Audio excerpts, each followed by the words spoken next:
The rise of the new rich, it is not just the 1%. A new survey from the Associated Press reports that 1 in 5 Americans, a full 20%, can now expect to be rich at one point in their lives. But for how long?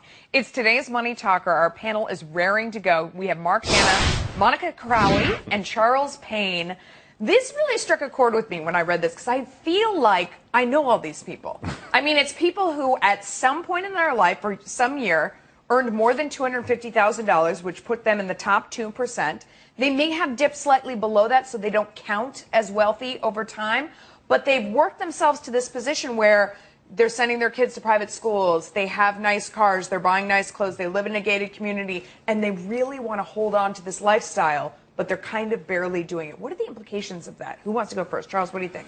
Well, here the thing I find, and you say you feel like you know them, so do I, because I spend time in the green room here. And I've met so many successful people, and invariably almost every single one self-made. And when you're self-made, when you get to that point, first of all, getting there is one thing. Staying there is another. Yeah. So it's not like, okay, I'm rich today and the game over. It's credits roll and we live happily ever after. Maintaining it, to your point, is tough, and you're in that sweet spot. So you've got a little bit of cash, but not as much as some of the other people that you've been meeting on the way up. Yeah. And they're buying things that you still can't have. Their kids are getting things that your kids still can't have. Nobody wants to hear you complaining about it, but you certainly start to feel, if I'm being demonized for having done what I was supposed to do to climb this ladder of success, that does change you in a lot of ways. Yeah. I mean, America was built as an aspirational society, right? We're built as a country that was guaranteeing an equality of opportunity, but not an equality of outcomes.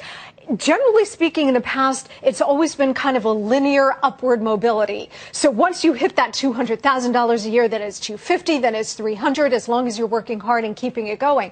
Now that's not the case. And as you said, Melissa, people tend to slide back. I don't know about you guys, but it's happened to me where one year I've hit a pretty good mark in terms of income and the next year not so much for whatever reason. And I think there's a lot of uncertainty that has a tremendous, not just economic impact, but psychological. You're dying to get in here, Mark. Come on. Yeah, no, I think what's interesting here is how precarious the economy is for both people at the top. Right. The 20%. I mean, that's the point, is it feels unstable to everybody. And also precarious for people at the bottom. There was a recent survey out, 80% of Americans between the ages of 25 and